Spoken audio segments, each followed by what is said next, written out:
Okay, so vector subtraction. Vector subtraction सही है. Addition सिखा दिया, अब सब्ट्रैक्शन सिखाऊंगा मैं. देखो, vector A minus vector B ये बताना है. तो मैं आपको बता दूं सब्ट्रैक्शन एज सच कुछ एग्जिस्ट नहीं करता. क्यों? क्योंकि इसको आप एडिशन में ही देख सकते हैं. कैसे? क्या मैं ऐसे लिख सकता हूँ उस a plus of minus B, कैसे लिख सकते हैं इसको? बिल्कुल. अब देखो, क्या ये एडिशन हो गया? हाँ, लेकिन b से नहीं, माइनस बी से जोड़ना है आपको. तो मैं आपको इस एग्जांपल से बताता हूँ डायग्राम वाइज. ठीक है, कुछ ऐसा है. ये है वेक्टर b और ये है वेक्टर a. इनके बीच का एंगल मान लेते हैं 60 डिग्री था. तो अगर a प्लस बी करें तो एंगल 60 डिग्री लेंगे. लेकिन आपको माइनस बी के साथ जोड़ना है. तो इस वेक्टर b का नेगेटिव वेक्टर कैसे होता है? एग्जैक्टली ऑपोजिट बताया था ना, नेगेटिव ऑफ अ वेक्टर. तो इसको फ्लिप कर दो. तो फ्लिप करने पे क्या बना? ये फ्लिप करने पे इधर माइनस बी हो गया, लेकिन a में कोई चेंज नहीं आया. तो वेक्टर a ऐसा ही है, इधर बन जाएगा माइनस बी वेक्टर. ठीक है, अब इसको जोड़ देना है. तो यहाँ पे क्या करना है आपको? पैरेललोग्राम बना लेना है ऐसे, और ये जोड़ दो. तो दिस इज द डिफरेंस. तो इसको क्या पढ़ोगे? इसको पढ़ोगे a माइनस बी, या इसको क्या पढ़ेंगे? a plus of minus B vector. ये हो गया. अब इसकी मैग्नीट्यूड कैसे लिखे भाई? तो c vector is equals to a minus B vector, let say. तो मैग्नीट्यूड ऑफ c वेक्टर क्या होगा? Root under a square plus B square plus, क्योंकि एक्चुअली में आप क्या कर रहे हो? a को जोड़ रहे हो माइनस b के साथ.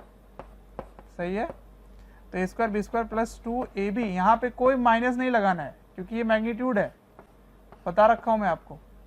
Into cos. अब बताओ इनके बीच का एंगल क्या है? ये इनके बीच का एंगल 120 डिग्री हो गया, क्योंकि ये कितना एंगल था? इधर 60 डिग्री था, है ना. तो यहाँ पे लिखोगे कॉस 180 माइनस थीटा. जनरलाइज मैंने बना दिया इसको, जनरलाइज बना दिया, क्योंकि आपने ये 60 डिग्री लिया था. तो ये क्या बन जाएगा? 120. तो मैं इसको थीटा ले लेता हूं, तो ये क्या बन जाएगा? 180 माइनस थीटा. अब कॉस 180 माइनस थीटा क्या होता है? From property. देखो, प्रॉपर्टी बार बार जरूरत पड़ रही है, मैं इसलिए आपको बता रखा हूँ पहले ही. अगर डाउट है तो आप ट्रिग्नोमेट्री वाले वीडियोस देख लें एक बार और रिवाइज कर लें. तो इसकी वैल्यू क्या होगी? इसकी वैल्यू होगी माइनस कॉस थीटा. तो इसको क्या लिख सकते हो? Minus cos theta. अब यहाँ पे माइनस आ गया देखो. तो इसको फाइनलाइज अगर लिखा जाए तो ये हो गया a square plus B square minus 2ab cos theta. ये हो गया किसकी? a माइनस बी की मैग्नीट्यूड, है ना. यही तो c है. अब कंफ्यूजन स्टार्ट होता है बच्चों का. कैसा कंफ्यूजन? इसी बात को याद रख लेते हैं कि सर जब a माइनस बी करना होगा तो क्या करना है? यहाँ पे प्लस 2ab की जगह माइनस 2ab लगा देना है. चलो मैं समझ लिया, ठीक है भाई, सब सही बात है. लेकिन थीटा कैसे समझोगे? जब आप यहाँ माइनस याद रखोगे तो देखो थीटा एक्चुअली में प्लस b के साथ एंगल वाला है ना. This angle is actually angle with b. तो ध्यान रखना कि जब a प्लस माइनस बी करके सोच रहे हो तो उस समय जो एंगल लोगे वो 180 माइनस थीटा लोगे.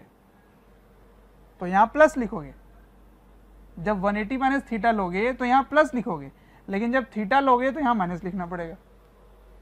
इसीलिए कोई एक रूल याद रखना आपको कि मैं पहले चेंज करके फिर एंगल ढूंढूं, या पहले जो एंगल है उसी को रखूं लेकिन यहाँ माइनस रख दूं. तो ये पॉइंट को ध्यान से समझना, ठीक है. जैसे एग्जांपल बता देता हूं मैं, फिर से वैसा ही कुछ ले लेता हूं. Magnitude of a is equals to 6 unit and magnitude of b is equals to 8 units. ठीक है, if angle between vector A and vector B is equals to is कितना एंगल ले ले बता दो जल्दी, इज 45 ले लें क्या, 60 ले लेते हैं, ये वाला ले लेते हैं, इज 60 डिग्री, ठीक है। Then find magnitude of A minus B,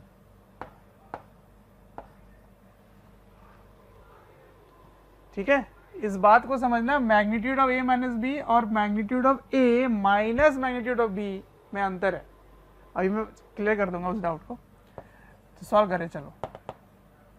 तो ए और बी के बीच का एंगल 60 डिग्री है, आपको ए माइनस बी निकालना है, तो या तो इस फॉर्मूले को डायरेक्ट लगाओ। उस समय थीटा किसके बीच का एंगल होता है, यहाँ लिख देता हूं मैं, theta it is the angle between A and plus B के बीच का एंगल है, माइनस बी के एंगल नहीं है। अगर माइनस बी लोगे तो यहाँ प्लस लिखना पड़ेगा, फिर वो ये एंगल क्या आएगा, ए और माइनस बी के बीच का एंगल। चलो तो मैं डायरेक्ट ही लगा देता हूँ, ए माइनस बी का mod root under A square plus B square minus 2ab cos 60, ठीक है, सिंपल है, बस ज़्यादा कुछ नहीं करना है यहाँ पे। तो 6 का स्क्वायर 8 का square minus 2 into 6 into 8 into cos 60, ठीक है। ये 36, ये 64, तो ये 100 हो गया,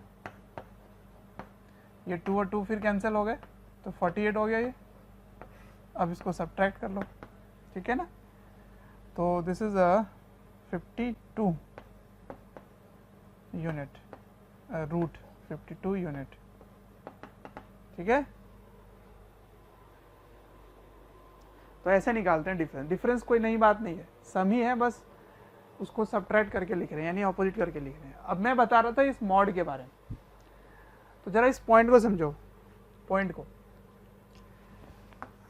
नोट। अगर वो वेक्टर ट्राइंगल लॉ ले लें, ठीक है, तो ये वेक्टर ए है, ये वेक्टर बी है और ये वेक्टर ए प्लस बी है। तो mod of A plus B का क्या मतलब हुआ, mod of A plus B का मतलब ये वाली साइड है ना, ए प्लस बी कर लो फिर उसका मैग्नीट्यूड ले लो। तो क्या ये साइड और ये वाली बात mod A plus mod B, क्या ये दोनों बात इक्वल है, क्या ये इक्वल है, mod of A plus B is equal to mod A plus mod B, क्या ये बात इक्वल है, बिल्कुल भी नहीं, इक्वल नहीं है। क्यों नहीं है इक्वल, क्योंकि आप ट्राइंगल के नियम से देखिए, ये तीसरा साइड है, ये पहला साइड है, ये दूसरा साइड है। तो 3 साइड्स ऑफ ट्राइंगल में sum of 2 sides is not equal to third side, कभी होता ही नहीं है ये, है ना। Sum of 2 sides is always greater than the third side, सही है। तो अगर आप ट्राइंगल से बात करें, ट्राइंगल वाले रो से, अगर इनके बीच का एंगल 0 डिग्री नहीं है तभी बनेगा ट्राइंगल, अदरवाइज अगर 0 बनेगा तो फिर इसका सम इसके इक्वल हो जाएगा, तो फिर ट्राइंगल नहीं बनेगा, फिर वो 0 दोनों पैरेलल हो जाएंगे, मैंने बताया था उधर आपको। तो आप इसको लिखेंगे कि a प्लस बी ज़्यादा होगा इंडिविजुअल सम के मैग्नीट्यूड से, ठीक है, ये बात जरूरी है। अगर ट्राइंगल बना रहा है दैट इज एंगल उनके बीच का 0 नहीं है, तभी ये बात ट्रू है, ठीक है। तो मान लो मैं एक क्वेश्चन पूछ लूँ आपसे, एक क्वेश्चन पूछता हूँ कि if mod a is equals to 5 units and mod b is equals to 7 units, ठीक है, then find a plus b, या find the sum of 2 vectors, find sum of two vectors, ये निकालना है आपको। आंसर दे सकते हो? नहीं दे सकते, क्योंकि मैंने एंगल तो बताया ही नहीं उनके बीच का एंगल क्या है। लेकिन अगर ऑप्शन पूछा जाए, आपको ऑप्शन देकर पूछा जाए, ठीक है, ऑप्शन देकर पूछा जाए कि इनमें से कौन सा आंसर सही है, तो एक लिख देता हूँ 13, एक लिख देता हूँ 1, एक लिख देता हूँ 10, एक लिख देता हूँ 15 यूनिट्स। इनमें से कौन सा आंसर हो सकता है? हो सकता है, सम ऑफ टू वेक्टर्स पॉसिबल, कौन सा हो सकता है? तो देखो, इनका जो सम है ना, सम, वो इनके सम और डिफरेंस के बीच में लाई करेगा, इसी पे आंसर था ये। a plus B is less than equals to 7 plus 5 and sorry हाँ, और greater than equals to 7 minus 5, तो दैट इज 2 से लेकर 12 तक, 2 से लेकर 12 तक, सही है। अब 2 से 12 के बीच में कौन सा आंसर आ रहा है? 13 आ रहा है क्या? नो। 1 आ रहा है क्या? नो। 10 आ रहा है क्या? हाँ। 15 आ रहा है क्या? नो। तो आंसर इज 10, करेक्ट। हो सकता है कि 10 हो जाए। अब उसके लिए पॉसिबल एंगल क्या होगा वो अपना देखना पड़ेगा, वो कैलकुलेटर से अपने समझ आ जाएगा। लेकिन अगर कुछ क्वेश्चन ऐसे पूछे जाएं तो आप कंफ्यूज नहीं होना है और डायरेक्ट नहीं बोल पाओगे कि 12 ही होगा, इसका आंसर 12 नहीं होगा। 12 तब होगा जब उनके बीच का एंगल 0 डिग्री होगा। मान लो इसमें लिख दिया जाता कि at an angle both the vectors are at an some angle, then 12 is not the right answer, ठीक है। चलो फिर, तो ये था एडिशन सब्ट्रैक्शन की बात। अब एक नल वेक्टर भी मैं बताता हूँ कि 0 कब आएगा, ठीक है। फिर सिखाऊंगा आपको कंपोनेंट्स वगैरह, यूनिट वेक्टर, है ना। 0 वेक्टर, 0 वेक्टर या नल वेक्टर बोलते हैं इसको, ठीक है। अब 0 कब होगा, इस पॉइंट को समझ ही रहे होगे। एक वेक्टर जिसकी मैग्नीट्यूड 0 है, इज अ 0 वेक्टर। अब देखते हैं, अगर एक ऐसा कुछ ट्राइंगल में आप जोड़ रहे हो, ठीक है, ये है A, ये है B और इसको ऐसे जोड़ रहे हो, ठीक है, इस तरह से C।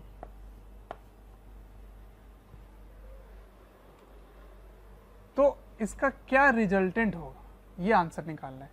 तो क्या मैं इसको ऐसे समझ सकता हूं कि ये इस तरह से है? अगर ऐसे लिखा रहता तो इनके बीच में आप रिलेशन लिख सकते थे। देखो, हमने पढ़ा है कि एक ऑर्डर में लिखो दो वेक्टर को, और तीसरा साइड जो ऑपोजिट ऑर्डर में हो, रिवर्स ऑर्डर में, तो वो उसका रिजल्टेंट हो जाता है। तो इसमें आप लिख सकते हो कि a प्लस बी इसके इक्वल है, लेकिन यहाँ a plus B is not equal to c। हाँ, लेकिन इसी वेक्टर को मैंने उल्टा करके लिखा है, देखो ध्यान से, इसको फ्लिप कर दिया, ये ऐसे था, इसको मैंने ऐसे लिखा, तो इस तरह से वेक्टर है। तो इस वेक्टर को क्या लिख सकते हो? माइनस सी वेक्टर, है ना, because this is negative of a vector, minus C vector. अब इनके बीच में क्या रिलेशन स्टैब्लिश हो गया? A vector plus B vector equals to minus C vector. अब इसको इधर ले आओ, तो A plus B plus C equals to 0 vector. Because ये वेक्टर होगा तो इसीलिए ऊपर में भी वेक्टर लगा दिया मैंने, ठीक है। तो इससे बड़ा ही इंपॉर्टेंट रिलेशन, कंक्लूजन निकल के आ रहा है, नोट करके लिख लो। Note, if vector are arranged such that they form a closed loop and they are arranged in an order में head tail head tail head tail head tail और closed loop बन जाए। closed loop मतलब figure जो है वो close figure बननी चाहिए, ठीक है। अगर ये क्लोज फिगर बनता है तो फिर रिजल्टेंट क्या होगा? 0। If vectors form a closed loop in an order, then resultant equals to 0। Resultant मतलब उसका सम क्या होगा, 0 हो जाएगा। एग्जाम्पल से समझाता हूँ।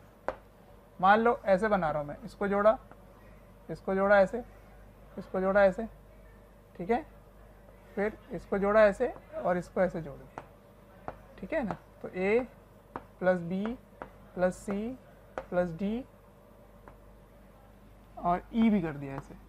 तो देखो ये पॉलीगन बना रहा है, पैरेललोग्राम नहीं है, पॉलीगन है।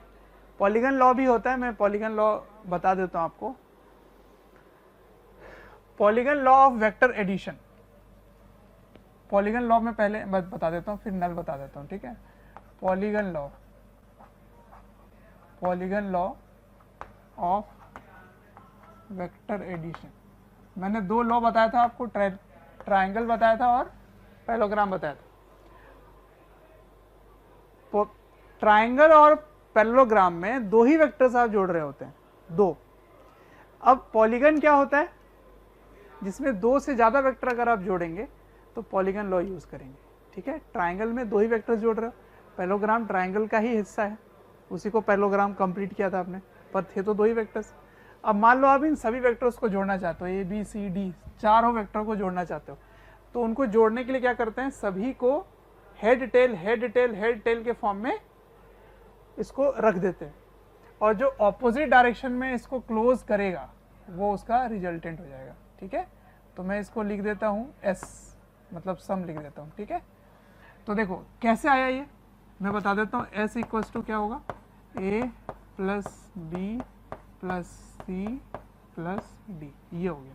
कैसा आया मैं आपको बताता हूँ, दो दो करके जोड़ो, दो दो करके। तो ए और बी को जोड़ोगे तो ये होगा इसका सम, है ना। इसको लिख लेते हैं 1 वेक्टर 1।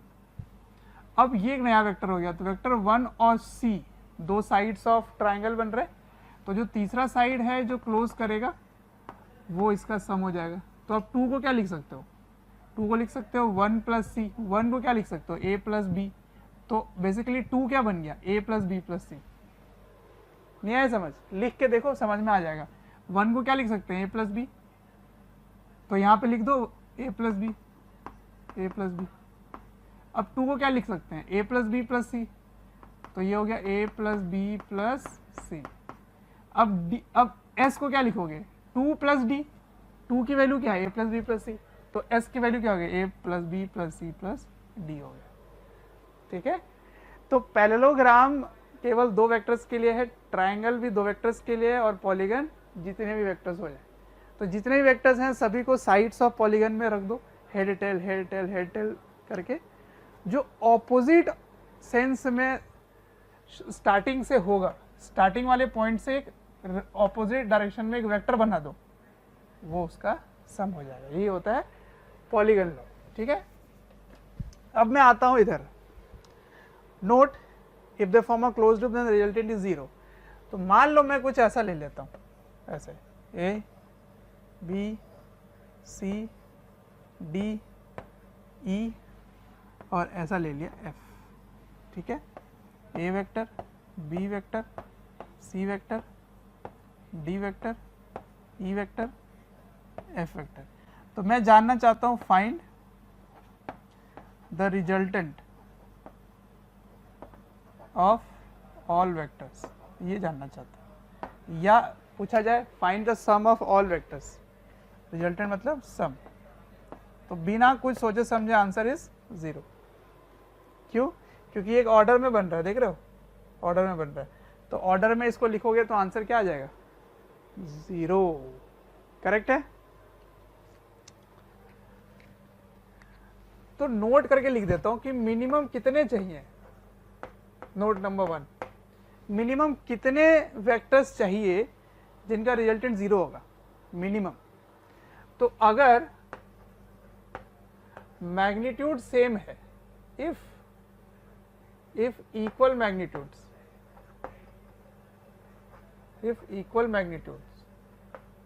ठीक है, सभी का मैग्नीट्यूड बराबर है,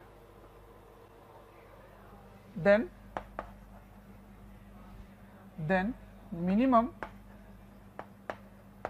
minimum two vectors needed to form zero resultant. क्यों? क्योंकि देखो अगर मैग्नीट्यूड सेम है तो दोनों को ऑपोजिट डायरेक्शन में रख दो, ये A है और ये भी A है मान लो, तो इनको जोड़ोगे तो आंसर क्या हो गया? 0। नहीं, ऑपोजिट डायरेक्शन में रिजल्टेंट क्या होता है? A माइनस B होता है। तो अगर दोनों बराबर हो गए तो 0 हो गया ना।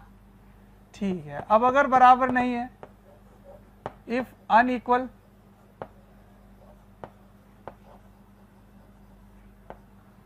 if unequal vectors,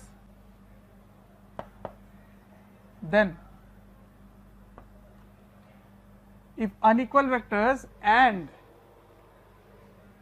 then if coplanar vectors, then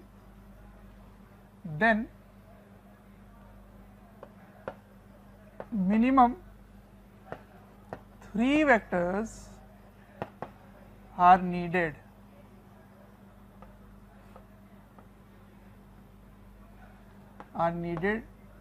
to form zero resultant, are needed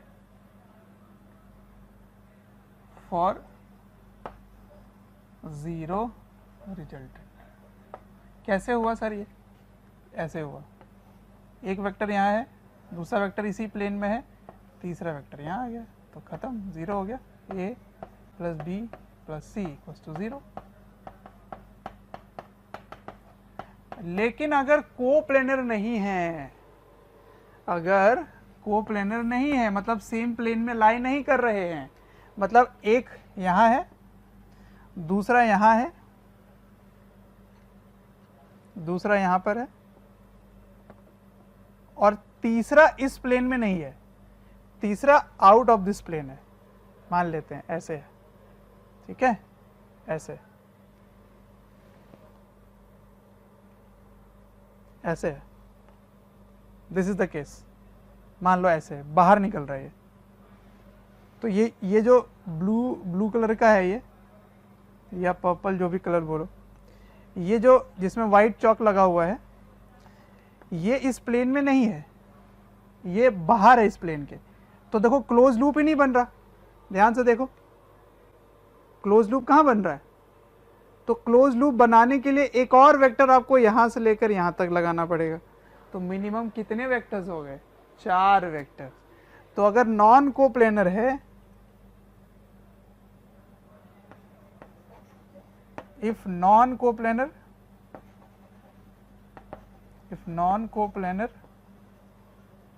then minimum 4 vectors for zero resultant। आई बात समझ में? तो ये है जीरो वेक्टर की कहानी, ठीक है। अब वेक्टर के अगले हाफ पे बढ़ते हैं, जिनको कंपोनेंट बोलेंगे, ठीक है ना। तो इनको लिख लीजिए जल्दी से। अब आगे बढ़ने से पहले एक क्वेश्चन मैं आपको कराता हूँ, ये थोड़ा इंपॉर्टेंट है समझना। देखो यहाँ एक टर्म वेलोसिटी का यूज़ हो रहा है। वेलोसिटी का मतलब क्या है? अभी मैंने मोशन नहीं पढ़ा है आपको। तो वेलोसिटी का मतलब है स्पीड अगर किसी डायरेक्शन में होगी तो वो वेलोसिटी कहलाएगा। जैसे एक कार ईस्ट डायरेक्शन में जा रही है 10 मीटर पर सेकंड से, 20 मीटर पर सेकंड से, तो वो वेलोसिटी कहलाएगी। वेलोसिटी क्या होता है? Speed with a direction. Question देखो, a car has a velocity 5 metre per second north, तो नॉर्थ के डायरेक्शन में इसकी वेलोसिटी थी। सडनली टर्न्स ईस्ट, ईस्ट के डायरेक्शन में टर्न हो जाता है और अभी भी वेलोसिटी 5 मीटर पर सेकंड है ईस्ट में। Then find the change in velocity of car. अब देखो इसको देखकर आपको कंफ्यूजन हो सकता है और एक मिसअंडरस्टैंडिंग आएगी और एक गलत आंसर आप दे दोगे कि सर 5 मीटर पर सेकंड पहले भी था, अभी भी 5 मीटर पर सेकंड है, तो चेंज 0 हुआ। तो 0 is not the right answer. क्योंकि ये एक वेक्टर क्वांटिटी है, आपको वेक्टर तरीके से इसको सब्ट्रैक्ट करना पड़ेगा। तो देखते हैं क्या है। तो car has a velocity of 5 metre per second north. जरा इस चीज़ को देखो, मैंने यहाँ पे डायरेक्शन का सिस्टम कैसे लिया, इधर नॉर्थ, इधर साउथ, इधर वेस्ट, इधर ईस्ट, ठीक है ना, नॉर्थ साउथ ईस्ट वेस्ट। अब कार किधर जा रही थी देखो ध्यान से, तो कार जा रही थी नॉर्थ की तरफ, तो इसको मैं यू वेक्टर से रिप्रेजेंट कर देता हूँ, ठीक है, यू वेक्टर। फिर इट टर्न्स ईस्ट, तो ईस्ट इधर है, तो इस डायरेक्शन में ईस्ट हो गई, इसको मैं वी वेक्टर से रिप्रेजेंट कर देता हूँ, ठीक है। तो यू वेक्टर है, मैग्नीट्यूड ऑफ यू क्या है, 5 मीटर पर सेकेंड, किधर है, नॉर्थ। ये भी कितना है, 5 मीटर पर सेकेंड, किधर है, ईस्ट। अब आपको चेंज इन वेलोसिटी लिखना है, चेंज इन वेलोसिटी। तो चेंज इन वेलोसिटी क्या होता है, चेंज इन वेलोसिटी मैं यहां बता देता हूं, change in velocity is basically final velocity minus initial velocity. अब देखो ये एक वेक्टर है, वेक्टर से आप सब्ट्रैक्ट कर रहे हैं, और वेक्टर सब्ट्रैक्शन में ऐसे नहीं कर दोगे कि 0 हो गया, है ना, तो इनके बीच का एंगल निकालना होता है। तो वो कैसे करें, देखो सबसे पहले u को क्या करना है, माइनस, तो माइनस कर दो, v वैसा ही रहेगा, देख लो v वैसा ही रहेगा, तो v वेक्टर को मैंने ऐसे ही रख दिया। अब u वेक्टर को माइनस करना है, तो इसको माइनस करो पहले, तो माइनस किधर होगा, इधर, ये बन गया माइनस u वेक्टर। अब इसको जोड़ दो, तो ये आएगा इसका रिजल्टेंट इधर, ठीक है। किस डायरेक्शन में चेंज आ रहा है भाई, कौन सा डायरेक्शन है ये, साउथ ईस्ट। तो डायरेक्शन मिल गया, अब इसकी मैग्नीट्यूड आपको कैलकुलेट करनी है। तो मैग्नीट्यूड कैसे करोगे, इनके बीच का एंगल ढूंढो, तो इनके बीच का एंगल क्या है, 90 degree.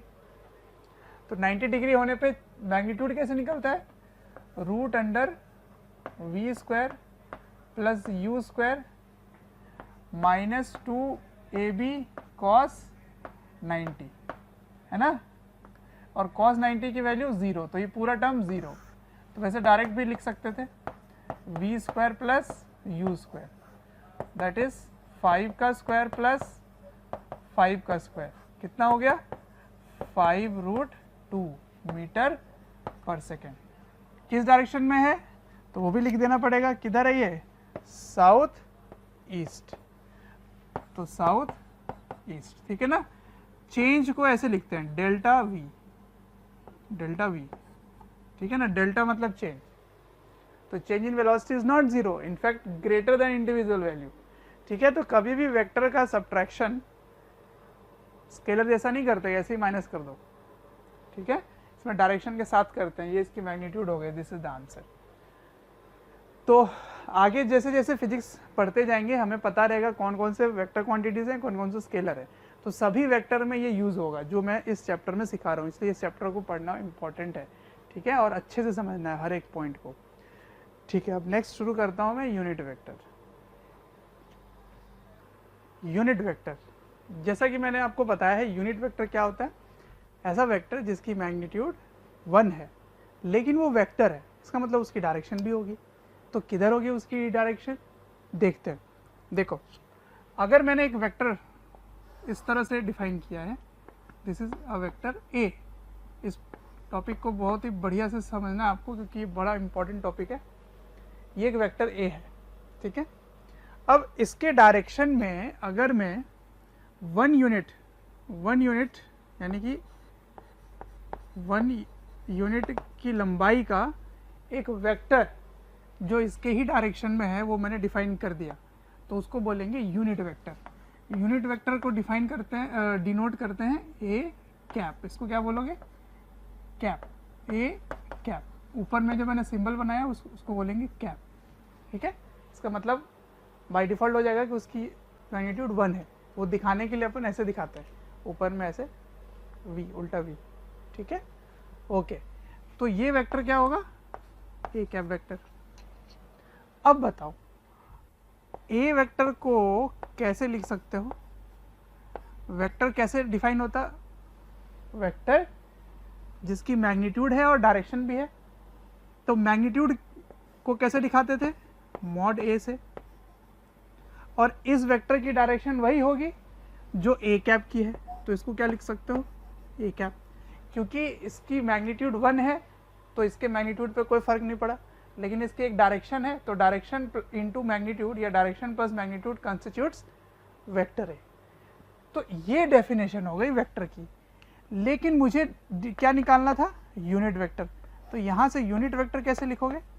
Unit vector is equals to vector divided by its magnitude. यही होता है इसकी definition. How will you find a unit vector along a given vector? तो unit vector along a given vector can be found out by dividing the vector by its own magnitudes. ठीक है, तो what is a unit vector? Unit vector मैंने वैसे define कर दिया है। Unit vector is a vector which has magnitude equals to 1. ठीक है, magnitude equals to 1, but its direction is present. ठीक है, इसकी डायरेक्शन होती है, मैग्नीट्यूड 1 है बट डायरेक्शन होती है। अब मैं इसको फाइंड करने का तरीका बताता हूँ, ये मैग्नीट्यूड कैसे निकालते हैं। ठीक है, उसके पहले आपको कुछ मुझे कंसेप्ट देने की ज़रूरत पड़ेगी, और वो कंसेप्ट कुछ ऐसा है। Right hand coordinate system, right hand coordinate system, इसको समझो थोड़ा। कोऑर्डिनेट ज्योमेट्री आपने मैथ्स में पढ़ा होगा, है ना, एक्स एक्सिस वाई एक्सिस। अब मैं क्या कर रहा हूँ, एक तीसरा एक्सिस लेके चल रहा हूँ जिसको बोलते हैं z एक्सिस, और z एक्सिस ऐसे डिनोट किया गया। ठीक है, तो this is x axis, this is y axis and this is z axis. ठीक है, अगर आपको फील लेना है कि कैसे मैंने बताया, तो आप अपने रूम को देखो, अपने कमरे को देखो। तो कमरे का जो कॉर्नर है ना, उसको इमेजिन करो। तो इधर एक लाइन है, फ्लोर वाला लाइन, फिर ये ऐसे ये जो वॉल है उस पर ये लाइन जा रहा है ऐसे। ठीक है, and then the line which is coming towards you. तो देर आर थ्री लाइन्स, ये एक लाइन है, ये ऊपर एक लाइन है, ये एक लाइन है, तो उसको एक्सिस बोलेंगे। ठीक है, तो ये क्या कहलाएगा? एक प्लेन कहलाएगा। मैंने आपको बताया है प्लेनर में, this plane is called x y plane. ठीक है, अगर ये x है ये y है तो एक्स वाई प्लेन, फिर ये y है और ये z है, तो that is called y z plane. और जो फ्लोर है जहाँ पे आप खड़े हो वो हो गया एक्स जेड प्लेन। ठीक है, अच्छा, तो प्लेन की तो बात यहाँ नहीं कर रहे हैं। अब मैं अगर एक पॉइंट लेता हूँ, एक पॉइंट, तो पॉइंट लेने से पहले मैं यूनिट वेक्टर की बात कर रहा था। तो यूनिट वेक्टर क्या होता है कि अगर एक्स एक्सिस के अलॉन्ग एक वेक्टर में डिफाइन कर रहा हूँ, तो उसको हम रिप्रेजेंटेशन एक नोटेशन फॉलो करेंगे, और वो नोटेशन है I cap. I, this is I. I cap का मतलब क्या होगा? यूनिट वेक्टर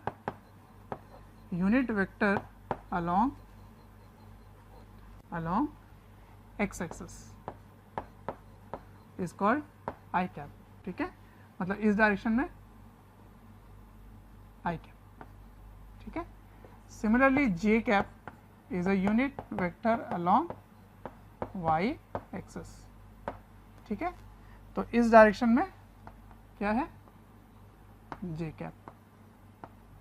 ठीक है, अब के cap is a unit vector along z axis. ठीक है, unit vector along z axis is denoted by के कैप। तो ये के कैप हो गया ऐसे। ठीक है, तो ये डिफाइन करते हैं। अब ये राइट हैंड कोऑर्डिनेट सिस्टम क्या है? राइट हैंड को यूज करना है। ठीक है, किस तरह से कि अगर आप फिंगर्स को एक्स एक्सिस के अलोंग रख के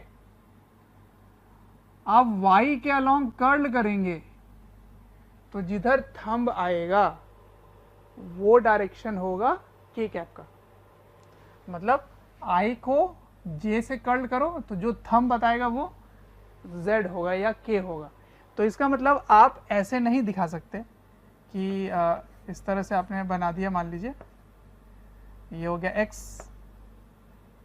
ये हो गया y, ये हो गया x और ये हो गया z। अगर आप सोच रहे हैं ऐसे मैं बना दूं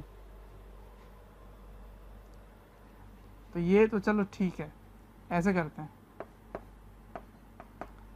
हाँ, तो x को y की तरफ कर्ल करो तो थंब किधर आ रहा है, z ऊपर, बिल्कुल सही है। लेकिन अगर मैं x यहाँ पे नहीं लिखता, यहाँ y लिख देता और यहाँ x लिख देता, तो x को y के तरफ कर्ल करो, x से y के तरफ कर्ल करो तो थंब किधर आ रहा है, नीचे। लेकिन आपने z ले लिया ऊपर, तो वो कोऑर्डिनेट सिस्टम आप नहीं डिफाइन कर सकते, दैट इज़ नॉट अलाउड। ठीक है, तो ये अलाउड है, मैं इसको लिख देता हूँ, ये अलाउड है क्योंकि x को लेकर y के तरफ कर्ल कर रहे हो तो थंब जिधर बता रहा है उधर ही आपने z लिया है, plus z।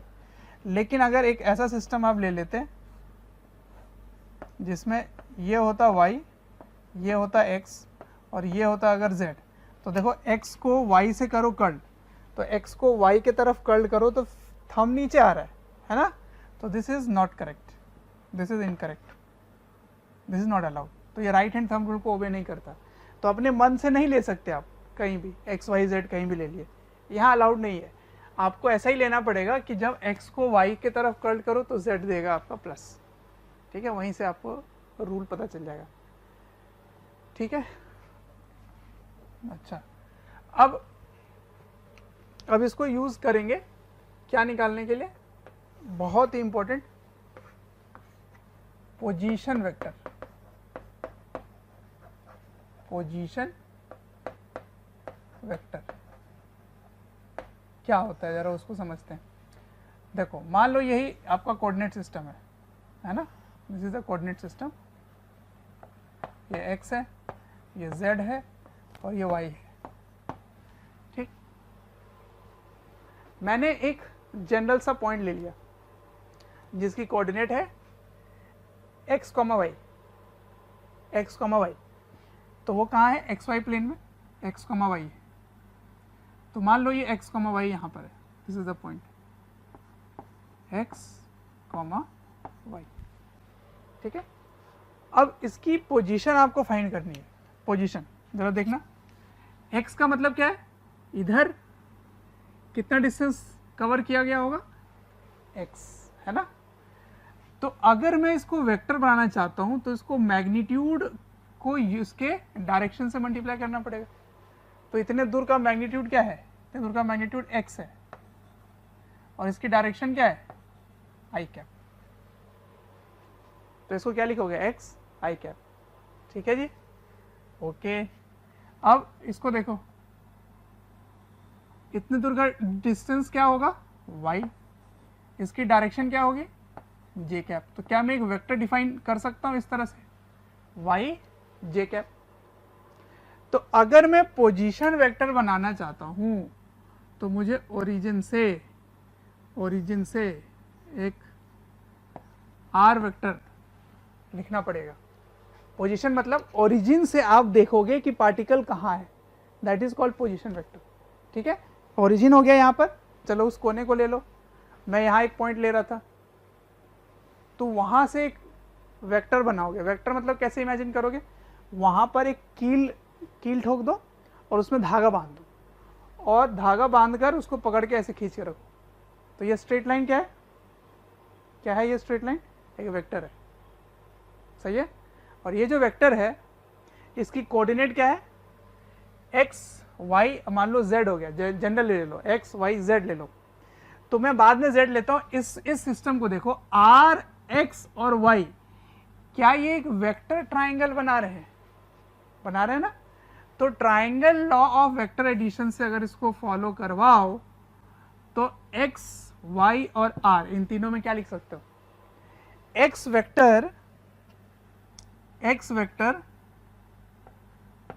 Plus y vector is equal to r vector, ठीक है, ऐसे ये हो गया। अब अगर मैं जनरल ले लेता, मान लो z भी होता, z, तो उसको कैसे लिखते हैं जनरल में, जनरल पोजीशन वेक्टर,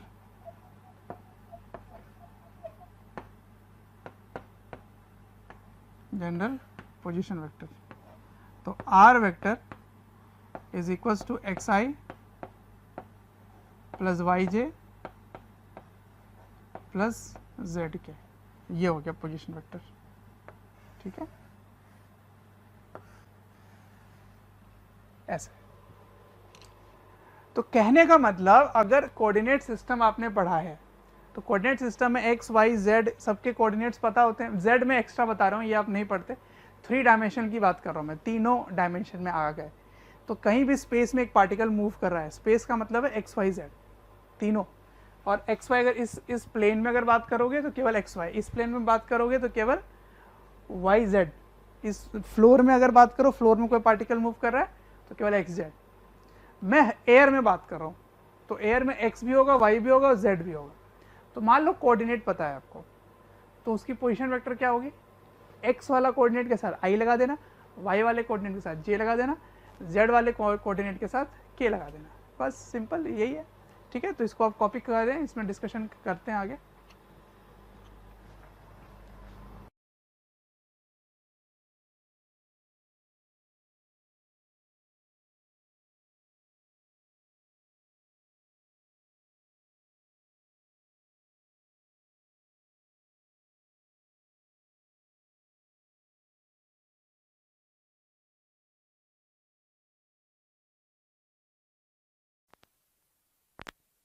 अपना एक z कोऑर्डिनेट होगा। अब देखो ये है x एक्सिस, ये है z एक्सिस और ये है y एक्सिस, ठीक है। अपना इसका x है ना, तो ये वाला डिस्टेंस क्या हो गया, ये वाला ay, ये क्या हो गया ax, ठीक है। मैं इसकी मैग्नीट्यूड निकालना चाहता हूँ, ठीक है। अभी तक मैग्नीट्यूड निकालने मैंने नहीं सिखाया आपको। मैग्नीट्यूड इस तरह से मैग्नीट्यूड कैसे निकालेंगे, तो मैग्नीट्यूड ऑफ अ वेक्टर कैसे लिखते हैं, मैग्नीट्यूड को ऐसे लिखते हैं, ठीक है। तो मैग्नीट्यूड का मतलब क्या बताया था मैंने आपको, length of the line, length of the line is called magnitude of vector. तो भाई इसकी मैग्नीट्यूड है। अब वो कैसे निकालेंगे, ये एक राइट एंगल ट्राइंगल है, राइट एंगल ट्राइंगल, मान लो z भी है यहाँ पर, तो ये x y z और उसको फिर यहाँ पे जोड़े हुए हो ऐसे धागा लगा के, समझ में आ रहा है। फिर से बताता हूँ, ये x इधर है y, ठीक है, और ऐसे है z, राइट। अब ये जो ब्लू वाला टिप है, टिप, इस टिप को देखो केवल, ऐसे z है यहाँ पर, ठीक है। तो क्या करोगे, यहाँ पे एक धागा बांधोगे और ऐसे धागा से ऐसे यहाँ तक ले आओगे। तो अब केवल उसी को इमेजिन करो, ये जो a वेक्टर है ना, ये यही वाला वेक्टर है, ऐसे आया समझ में। तो मान लो ये वेक्टर यहाँ आके रुक गया, यहाँ आके रुक गया, क्यों रुक गया, क्योंकि इसकी x y और z जो है वो यहाँ तक ही आ रही थी, तो यहाँ रुक गया ऐसे ऐसे। तो ये जो लेंथ है ना, ये लेंथ, इसी लेंथ को मुझे फाइंड करना है। अब ये लेंथ क्या होगा, उसी को क्या बोलेंगे, मैग्नीट्यूड ऑफ वेक्टर। तो लेंथ कैसे निकलेगा बताओ, लेंथ ऐसे निकलेगा, देखो ध्यान से। इसकी ये वाली लेंथ क्या होगी, ये एक राइट एंगल ट्रायंगल दिख रहा है आपको, तो राइट एंगल ट्रायंगल में ये क्या बनेगा, हाइपोटेन्यूज, क्या बनेगा, हाइपोटेन्यूज। तो हाइपोटेन्यूज कैसे लिखोगे, बेस का square plus height perpendicular plus base का square is equals to hypotenuse का स्क्वायर, राइट। तो this is called ax square plus ay square. लेकिन अगर z भी होगा तो उसका z भी ले लोगे, तो az का स्क्वायर, ये हो गई मैग्नीट्यूड ऑफ वेक्टर। तो कुछ भी नहीं है, बिल्कुल छोटी सी बात है, आपको ध्यान रखना है कि जो x y और z कोऑर्डिनेट है, x y और z कोऑर्डिनेट है, उसी कोऑर्डिनेट को स्क्वायर करके जोड़ो और अंडर रूट रख दो, वही क्या निकलेगा, मैग्नीट्यूड। पोजीशन कैसे लिखेंगे, एक्स वाई जेड कोऑर्डिनेट जो है उसमें बस आई जे और के लगा देना है, ठीक है। मैं पहले बोल देता हूँ, मान लो एक वेक्टर है जिसकी कोऑर्डिनेट है 2, -1, 3, ये है कोऑर्डिनेट, ठीक है। This is coordinate of A. You have to find position vector, find position vector, position vector of A, ठीक है। उसके बाद find magnitude of A, find magnitude of vector A, ठीक है, ये निकालना है। तो ये फर्स्ट ले लेता हूँ और ये ले लेता हूँ मैं सेकेंड। चलो, तो फर्स्ट का आंसर बता दो जल्दी से, क्या होगा। फर्स्ट का आंसर होगा vector A, vector A is nothing but, ये x है तो 2 आई कैप, ये -1 जे कैप प्लस 3 के कैप, ठीक है। ये हो गया ए वेक्टर। अब मैग्नीट्यूड ऑफ ए क्या होगा, नंबर 2, मैग्नीट्यूड ऑफ ए क्या होगा, रूट अंडर 2 का स्क्वायर प्लस -1 का स्क्वायर प्लस 3 का square is called A cap, magnitude of A. अब मैं तीसरा क्वेश्चन इसमें पूछ लेता हूं, तीसरा, find unit vector, find unit vector along given A vector. इसके अलॉन्ग आपको यूनिट वेक्टर डिफाइन करना है, ठीक है। ये क्वेश्चन है नंबर 3। तो क्वेश्चन नंबर 3 कैसे लिखोगे, क्वेश्चन नंबर 3 आपको निकालना है ए कैप। अब ए कैप की डेफिनेशन क्या होती है याद करो, वेक्टर को डिवाइड किससे कर देना है, अपने मैग्नीट्यूड से। तो ये क्या बन गया, यूनिट वेक्टर, ठीक है, यूनिट वेक्टर। अब यूनिट वेक्टर कैसे लिखोगे, ए वेक्टर ये रहा, इसके मैग्नीट्यूड से डिवाइड कर दो। तो चलो इसको फाइंड कर लेंगे, कितना आ रहा है ये 9 + 1 10 + 4 14, तो रूट 14। तो बस 2i - j + 3k को डिवाइड किससे कर देना है, रूट 14 से। This is unit vector along vector A, ठीक है, यही होता है यूनिट वेक्टर। तो आई होप समझ में आ गया होगा आपको यूनिट वेक्टर कैसे निकालते हैं। अब मैं आपको पोजीशन वेक्टर सिखा दिया, मैग्नीट्यूड निकालने सिखा दिया, इसको कॉपी कीजिए, फिर आगे मैं लेके चलता हूँ एक topic. The next is displacement vector, displacement vector. अब देखो ये चीज आप फिर से पढ़ोगे मोशन वाले चैप्टर में।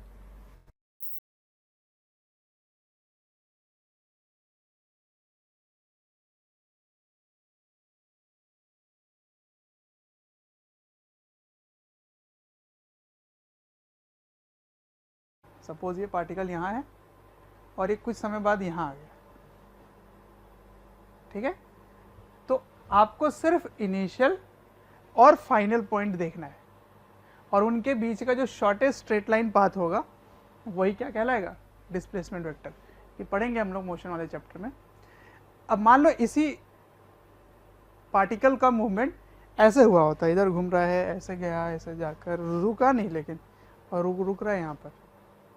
तो रास्ता कैसे चूज किया उस पर डिपेंड नहीं करता, सिर्फ इनिशियल और फाइनल पॉइंट के बीच के शॉर्टेस्ट स्ट्रेट लाइन पाथ को ही क्या कहते हैं, डिस्प्लेसमेंट। तो what is displacement, it is the shortest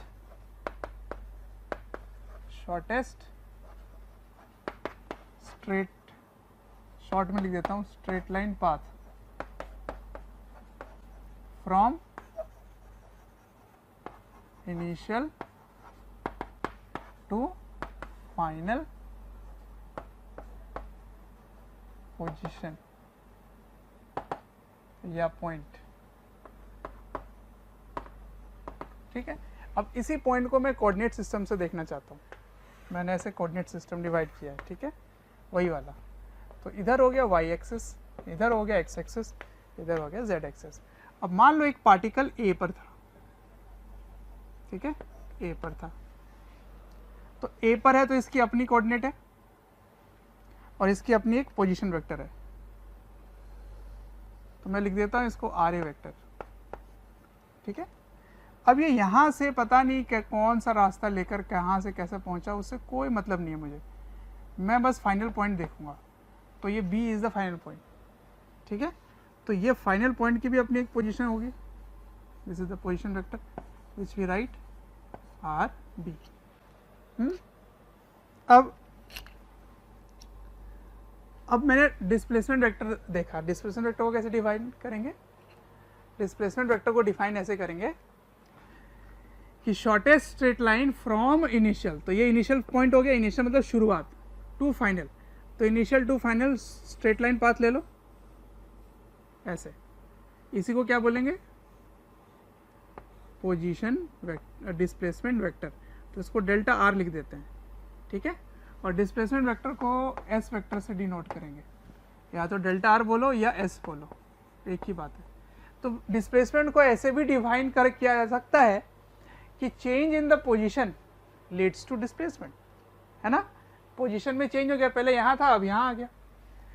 चलो अब वेक्टर ट्रायंगल लॉ लगाओ, vector law of triangle addition लगाओ, तो इन तीनों वेक्टर में क्या रिलेशन होगा, देखो जरा ध्यान से देखो, ध्यान से देखो, तो r a vector plus s vector equals to r b vector बोल सकते हैं। तो r a vector plus s vector equals to r b vector, ठीक है। This is called, this is from triangle law of vector addition, ठीक है, triangle law से। तो एस वेक्टर क्या होगा, S vector R B minus R A, ठीक है, ये होगा R B minus R A. अब आर बी क्या है, आर बी मान लो इसकी जो कोऑर्डिनेट है, मान लो वो है x2 y2 और z2, और इसकी कोऑर्डिनेट मान लो x1 y1 और z1, ठीक है। तो बताओ आर ए वेक्टर कैसे लिखोगे, यहाँ लिख देता हूँ मैं, आर ए वेक्टर कैसे लिखेंगे बोलो, r a vector x y z केवल होगा, x y z. R b vector कैसे लिखोगे, x2 y2 z2, ठीक है। अब अगर आप सब्ट्रैक्ट करते हैं इस तरीके से सब्ट्रैक्ट करते हैं कि आई जे के लिखा हुआ है, आई जे के में सब्ट्रैक्ट कर रहे हैं, तो सब्ट्रैक्शन सिर्फ x वाला x के साथ होगा, y वाला y के साथ होगा, z वाला z के साथ होगा। सब्ट्रैक्शन रूल यही कहता है, इनफैक्ट एडिशन रूल भी यही कहता है कि कैसे जोड़ोगे, केवल x वाला x के साथ जुड़ेगा, y वाला y, z वाला z, मतलब i कॉम्पोनेंट i के साथ, j के साथ, k के साथ। तो अगर आप सब्ट्रैक्ट करेंगे तो क्या होगा, इसका आंसर देखो ध्यान से, b को a से सब्ट्रैक्ट करना है, मतलब 2 को 1 से करना है, तो ये हो जाएगा x2 minus x1 i cap plus y2 minus y1 j cap plus z2 minus z1 k cap. तो ये वेक्टर कहलाएगा डिस्प्लेसमेंट वेक्टर, ठीक है। तो डिस्प्लेसमेंट वेक्टर कैसे ध्यान रखोगे, कोऑर्डिनेट में जो चेंज आता है बच्चों, उसी कोऑर्डिनेट में के चेंज को, x में चेंज को i लिखोगे, y में चेंज को j लिखोगे, z में चेंज को k लिखोगे, ठीक है। तो ऐसे लिखते हैं डिस्प्लेसमेंट। अब इसी का मैग्नीट्यूड लिख लेते हैं जरा, मैग्नीट्यूड ऑफ डिस्प्लेसमेंट क्या होगा बताओ, ये डिस्प्लेसमेंट वेक्टर है, इसकी मैग्नीट्यूड कैसे लिखोगे, mod s is equals to root under x2 minus x1 का होल स्क्वायर। कैसे रूल सिखाया था, x का स्क्वायर, y का स्क्वायर, z का स्क्वायर, लेकिन ये एक नंबर आएगा ना, डिफरेंस भी एक नंबर ही आएगा। y2 माइनस y1 का whole square, z2 minus z1 का होल स्क्वायर, ये होगा डिस्प्लेसमेंट। ठीक है, तो ये था आपका डिस्प्लेसमेंट वेक्टर और पोजीशन वेक्टर की कहानी। ठीक है, इसको आप कॉपी कीजिए, फिर मैं इसी में कंटिन्यू करता हूँ, एक और टॉपिक इम्पॉर्टेंट है। ओके, तो आई होप आप समझ गए होंगे ये। ठीक है, अब नेक्स्ट जो हमें यहाँ पे सीखना है वो है डायरेक्शनल कोसाइन।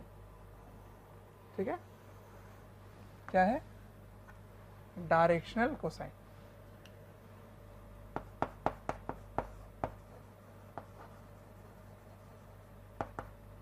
डायरेक्शनल कोसाइन ये क्या चीज़ है, देखिए कोई नई चीज़ नहीं है, बस मैथमेटिकल टर्म दे दिया गया है। मान लो फिर से वही ले लिया x, z और y। ठीक है, और a वेक्टर इस तरह से डिफाइन किया गया है,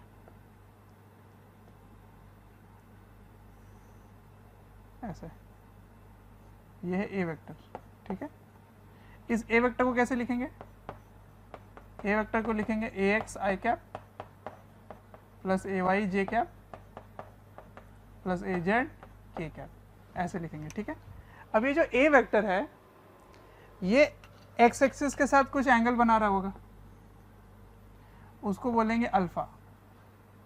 अब ये जो b वेक्टर है ये y के साथ कुछ एंगल बना रहा होगा, उसको बोलेंगे बीटा। अब ये जो a वेक्टर है वो z एक्सिस के साथ भी एंगल बना रहा है कुछ ना कुछ, उसको बोलेंगे गामा। तो what is alpha, alpha is the angle made by vector from x axis and beta is the angle made by the vector from y axis and gamma from z axis. ठीक है, अब इसी vector को use करके मुझे angle find करना है। What is the angle, that is called directional cosine. तो डायरेक्शनल कोसाइन के लिए मैं यहाँ एक ट्रायंगल यूज करूंगा। ये ट्रायंगल जरा ध्यान से देखो, तो इसकी वैल्यू क्या होगी, यहाँ से यहाँ तक की लंबाई ax होगी, यहाँ से यहाँ तक की लंबाई ay होगी। सही है, तो बताओ cos अल्फा को आप क्या लिख सकते हैं, व्हाट इज cos अल्फा। इस ट्रायंगल में cos का क्या बताया था मैंने, बेस अपॉन हाइपोटेन्यूज। तो cos alpha is equal to base हो गया नीचे वाला और हाइपोटेन्यूज हो गया a, तो इसको लिखोगे ax और ये लंबाई को क्या बोलते हैं, मैग्नीट्यूड ऑफ a। क्या बोलते हैं, मैग्नीट्यूड ऑफ a। सही है, उसी तरह से cos बीटा क्या होगा, ay मैग्नीट्यूड ऑफ a।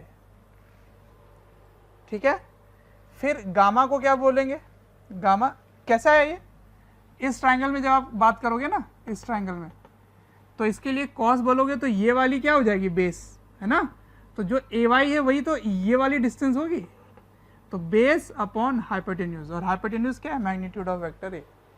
उसी तरह से आप कह सकते हैं कि cos गामा क्या होगा, cos गामा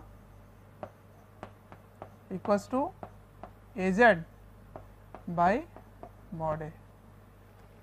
आया समझ में, अल्फा बीटा गामा।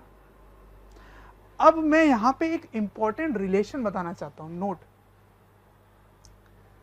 नोट उसके पहले मैं मॉड ए यहां पे लिख देता हूं, मॉड ए क्या होगा बच्चों, root under ax square ay square az square, यही होगा ना मैग्नीट्यूड कैसे लिखते हैं, ऐसे लिखते हैं मॉड करके। अब मैं यहां पे क्या आपको बताना चाह रहा था कि आप इसको स्क्वायर करो, फिर इसको स्क्वायर करो, फिर इसको स्क्वायर करो, तीनों को स्क्वायर करके जोड़ दो, क्या आता है जरा ये बता दो मुझे बस। चलो फिर देख लेते हैं। तो कहाँ से लिखे, यहाँ पे लाइन ऐसे खींच देता हूँ मैं, ऐसे बताते जाओ। Cos square alpha plus cos square beta plus cos square gamma, इसको बताना है, ठीक है। तो कॉस स्क्वायर अल्फा को क्या लिखोगे, ए एक्स स्क्वायर, ए एक्स स्क्वायर। देखो डिनोमिनेटर तीनों का सेम है ना, तो तीनों का सेम है तो एलसीएम ले सकते हो और जोड़ सकते हो यूं ही, ए वाई स्क्वायर ए जेड स्क्वायर, और पूरे में एलसीएम ले लिया आपने, मॉड ए का स्क्वायर लिख सकते हैं, नहीं स्क्वायर करोगे तो मॉड ए का स्क्वायर हो जाएगा और ऊपर में ए एक्स ए वाई ए जेड हो जाएगा। अब जो डिनोमिनेटर है और वो जो न्यूमरेटर है वो देख रहे हो सेम टू सेम हो गया। कैसे, अगर इसका स्क्वायर करोगे तो यही तो होगा, ए एक्स स्क्वायर ए वाई स्क्वायर ए जेड स्क्वायर, इसका मतलब ये दोनों सेम ही है, तो इसका आंसर क्या आ गया, 1। तो नोट करने वाली बात क्या है, नोट करने वाली बात ये है कि अगर अल्फा एंगल का कॉस ले लें, बीटा एंगल का कॉस ले लें और गामा एंगल का कॉस लेकर स्क्वायर करके जोड़ दें तो उसका आंसर क्या आता है, 1 आता है, ठीक है। Where alpha is the angle between vector and x axis, angle between vector and y axis, gamma is the angle between vector and z axis, ठीक है, ये हो गया बात। तो बड़ा ही इंपॉर्टेंट रिलेशन है, इनको याद रखना है आपको। अब इसको यूज कहाँ करेंगे, तो मैं एक क्वेश्चन दे देता हूँ आपको, एग्जाम्पल क्वेश्चन दे देता हूँ कि if equal angle are subtended by vector A, then find that vector। समझ में आया मैं क्या पूछ रहा हूँ आपसे, मैं पूछ रहा हूँ कि अगर तीनों ही एक्सिस से बराबर एंगल एक वेक्टर बना रहा है तो बताओ वो एंगल क्या है। सोचो 2 मिनट, मैं आपको अभी बताता हूँ, जो भी आपको कॉपी करना है। एक वेक्टर तीनों ही एक्सिस से बराबर एंगल सबटेंड कर रहे हैं तो बताओ वो एंगल क्या होगा, ठीक है।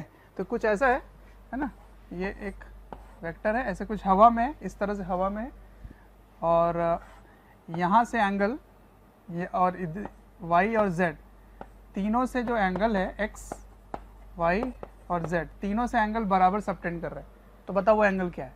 तो चलो इसको सॉल्व करते हैं।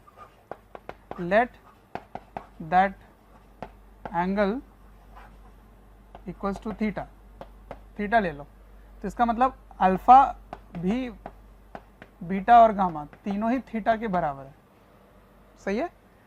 तो अब क्या है कि वो जो मैंने डायरेक्शन कोसाइन बताया था ना, वो फॉर्मूला लगाना है आपको, cos square alpha plus cos square beta plus cos square gamma equals to 1। This is true for all the vectors at all the time, correct. अब ये एंगल बराबर है, अगर ये बराबर एंगल हैं तो आप क्या लिखेंगे, cos square theta plus cos square theta equals to 1। तो तीनों ही सेम हो गए, तो क्या लिखोगे, 3 times cos square theta equals to 1। तो what is cos square theta equals to 1/3, 3 जाके उधर डिवाइड हो गए, करेक्ट। अब कॉस थीटा क्या लिखोगे, cos theta is equals two plus minus √3 होगा, पर मैं प्लस ही लेने वाला हूँ। एक्चुअली क्या है, ये स्क्वायर है, उधर जाएगा तो स्क्वायर रूट हो गया, है ना, प्लस माइनस दोनों ही आएंगे इसमें। तो बस माइनस ये बता रहा है कि वो दूसरे साइड से उतना ही एंगल बना रहा है, 180 minus theta is minus cos theta, मैं पॉजिटिव एंगल ही ले रहा हूँ, ठीक है। तो अब एंगल कैसे निकालोगे बताओ, अगर आप टेबल में देखोगे तो 1/√3 तो है ही नहीं, तो आपको वो एंगल पता नहीं है। तो यहाँ से कंसेप्ट भी पता चलेगा कि एंगल कैसे लिखते हैं, एंगल ऐसे भी लिख सकते हैं, कॉस को उधर भेज दो तो कॉस इनवर्स हो जाएगा, ठीक है। तो कॉस इनवर्स 1/√3, तो दिस इज द एंगल, ठीक। तो यही एंगल तीनों ही एक्सिस से बराबर सबटेंड कर सकता है वो वेक्टर, ठीक है। तो इसको आप रिजल्ट बना के भी याद रख सकते हैं। तो कोई भी वेक्टर अगर बराबर एंगल सबटेंड करता है तीनों ही एक्सिस से, तो वो एंगल क्या होगा, कॉस इनवर्स, इसको क्या पढ़ोगे, कॉस इनवर्स 1/√3, करेक्ट। तो ये था डायरेक्शन कोसाइन। अब आगे बढ़ते हैं हम लोग फिर नेक्स्ट टॉपिक की तरफ, ठीक है। चलो एक क्वेश्चन और लेते हैं। देखते हैं कैसा क्वेश्चन है यहाँ पर। देखो क्वेश्चन है कि मान लो a 0.8 i कैप प्लस ये नहीं पता मुझे y j cap plus 0.6 k cap. if a is a unit vector, if a is a unit vector, then find value of y। ठीक है, क्वेश्चन पहले से ही गिवन है कि ये एक यूनिट वेक्टर है। अगर ये यूनिट वेक्टर है तो बताओ y की वैल्यू क्या होगी। तो देखो यूनिट वेक्टर के मतलब क्या होता है, जल्दी से बताओ। यूनिट वेक्टर मतलब उसकी मैग्नीट्यूड 1। तो गिवन क्या है, given magnitude of a is equal to 1। अब मैग्नीट्यूड कैसे निकालते हैं बच्चे, इसकी अंडर रूट कर दो और 0.8 का स्क्वायर प्लस y का स्क्वायर प्लस 0.6 का स्क्वायर इज इक्वल टू 1। अब ये जो स्क्वायर रूट है वो उधर चला जाएगा, या स्क्वायर कर दो, बोथ साइड स्क्वायर कर दो, तो 1 का स्क्वायर 1 ही होगा, कोई डिफरेंस आएगा नहीं। तो 0.8 का स्क्वायर क्या हो गया 0.64 plus y square plus 0.36 equals to 1। अब इन दोनों को जोड़ना, देखो क्या आ रहा है, जोड़ो तो ये आ रहा है 1.00 y स्क्वायर इक्वल्स टू 1। तो देखो 1.00 बोलो या 1 बोलो, बात तो एक ही है ना। तो क्या बोल सकते हैं कि y square equals to 1 minus 1 that is 0। if y square equals to 0 therefore what is the value of y 0। It means y की वैल्यू कुछ है ही नहीं। ठीक है, तो ऐसे क्वेश्चंस भी आते हैं कि अगर मैग्नीट्यूड पहले ही बता दिया जाए कि ये यूनिट वेक्टर है या मैग्नीट्यूड बता दें तो कोई भी एक अननोन वैल्यूज आप निकाल सकते हो। ठीक है, तो ये थी कहानी यूनिट वेक्टर की। ठीक, अब आगे बढ़ेंगे नेक्स्ट टॉपिक में। ठीक है, कंपोनेंट्स निकालने के बारे में सोचेंगे। ठीक है, रेजोल्यूशन ऑफ वेक्टर कॉपी कर लीजिए।